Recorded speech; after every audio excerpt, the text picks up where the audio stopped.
1, 2, 3, 4. Maraming salamat po sa mga nagpaabot ng tulong sa amin. Sana po marami pang taong mabuting loob po na tumulong sa amin. Gawa ng mahaba pa pong gamutan ang kailangan ng mga bata. Hindi lang po ngayon. Hindi po namin kaya suportahan sa Diyan. Panggamot ng 2 batang ari. May tsansa daw po siyang mabulag kung hindi namin aagapan yung maputi sa kanyang mata, kung hindi namin ipapagamot. Eh si John Russell, wala pa rin. Wala pa rin po, hindi pa po. Bebe, wag ikaw iiyak. Isang magandang batang kumakatok sa ating mga puso Stephanie po. upang maipagpatuloy ang kanyang gamutan.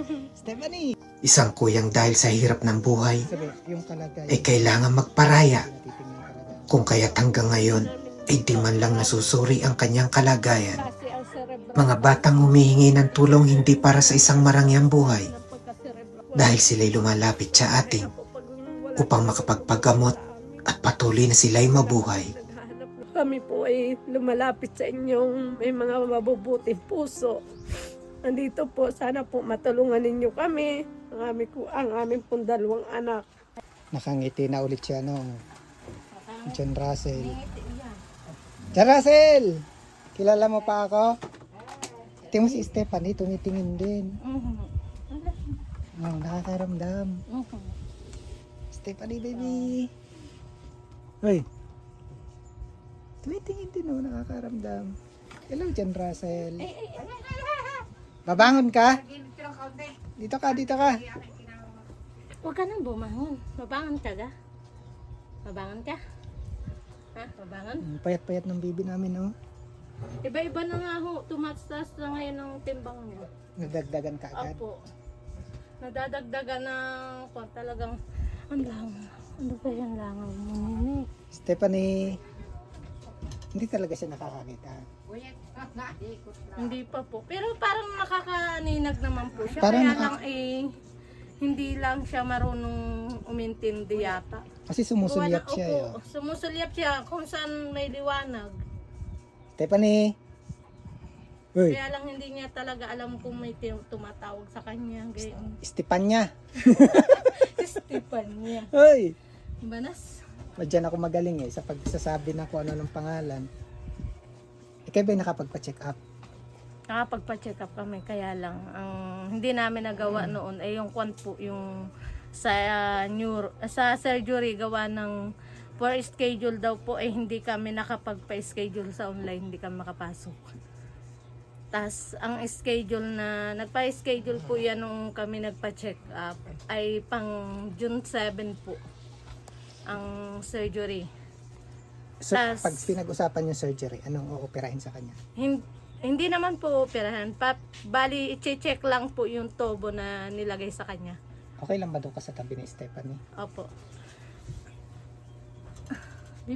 John Russell! Yan! Hinawakan na ang aming camera. Yan, nadakot ang camera. Aray ka. Dinakot na ang camera. John Russell! Kuya. Gusto mo rin mag-vlog? Antay. Mayroon yung kung saan na ito. Ito mo yung late-late ng paa niya, oh. Yan. Pero malaki-laki na ang tinim ang kuno niya. Parang nagkalaman-laman ulit siya. Ano nga ulit nangyari sa check-up niya? Yung bali po hindi namin nagawa ang surgery noong gawa ng for schedule nga po. Eh ang schedule pa ay sa June 7. Bali hindi naman po siya ooperahan. Ang gagawin lang siya sa kanya, i-check kung okay lang kung nagre-response yung tubo na nilagay. Kung hindi, doon pa lang po namin malalaman kung anong dapat gawin ulit sa kanya, kung ooperahan o hindi. Tapos doon sa mata naman ho niya, nakapagpa-check up kami. Ang sabi ng doktor, kailangan, bali hindi po espesyalista yung ang nakausap namin doon. Basta doktor lang sa mata. Ah. Ngayon po, sabi, may tsansa daw po siyang mabulag kung hindi namin aagapan yung maputi sa kanyang mata, kung hindi namin ipapagamot. Ngayon di kami in-schedule ulit po in-schedule kami sa specialista sa mata. Pinamili kami kung June 3 or June 10. Sabi namin June 10 na kami babalik. At binigyan kami ng pinakang referral na katunayan na yun lang po ipapakita namin pag kami bumalik. Na kailangan na kami sa specialista ang punta. Parang may appointment. Opo, appointment po. Yun. Gawa ng akala nga nung doktor po, yang kwan lang, gasgas. Bali, ba daw nagasgasan laang, gayon. Sabi ko, paano po magiging gasgas, Dok? Nung nakita ko po yan, is isa lang, tas ngayon nalaki pa. Lumaki bigla, parang utay-utay na nalaki. Yun daw po parang bakterya na kumakalat sa ugat na diretsong pag hindi naagapan, mamumuti yung itim na mata niya. Lalong hindi siya makakakita. Kailan nga ang balik na? June 10 po sa espesyalista ng mata. June 7 sa surgery po. Ang pinabili ka, niresetahan kami ng panlinis ng mata is 600 mahigit. 600 Gamot po. pala sa Oo, mata. yun ay panlinis pa lang po. Panlinis. Hindi pa po yung ultimong gamot. Tapos yung reseta ng gamot na nito, binili na po din namin nung araw na yun. Si John Russell, wala pa rin. Wala pa rin po, hindi pa po. Pag natapos namin siguro yung kwan, nasabi ko na rin naman po doon sa doktor, sa mga nurse doon na baka yung mga sa sunod na balik namin, baka makakasama na siya.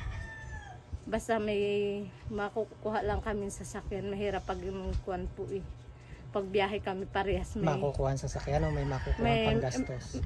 Gayon din po. Kasama na po yun, panggastos. Kasi ang sasakyan, kailangan ng panggastos. Opo. Gawa ng kahirap pag biyahe. Sa isa nga po, hirap na kami sa biyahe.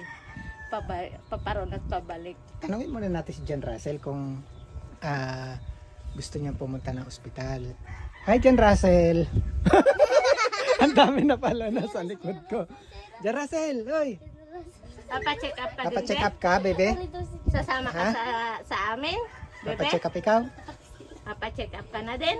Ayun! Taon-taon. Papacheck up ka na din? Aba? Tumitingin talaga si Stephanie. Opo. Stephanie. Ikaw ba'y nagdadasal pa rin? Siyempre naman po. Tuloy-tuloy para maraming makatulong, Sabi ko makapansin. nga sana ay marami pa rin makakita at tumulong. Gawa ng malaki pa rin pong kuha ng aming tatahakin gamutan. Yan, umiyak na naman ang John Russell na yan. Bebe, wag ikaw iiyak. Anak, hindi pa naman ako naiyak. Nauna ka pa. Aba? Ganto po talaga to pag nakakaramdam na yung kanyang mama ay medyo... John Russell! Naiyak. Oo. Hindi naman. Tana. Hindi naman Pinaiyak mo na naman si John Russell. Hindi po. Hindi naman pa ako naiyak ba. Iyak pa lang bibi ako. Gusto mong paiyakin kita? Ah, Ha? hindi naman Tingnan mo yan, basahin mo kung ano nakalagay.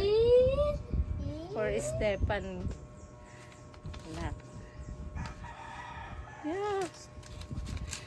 Maraming salamat po. Ang dami.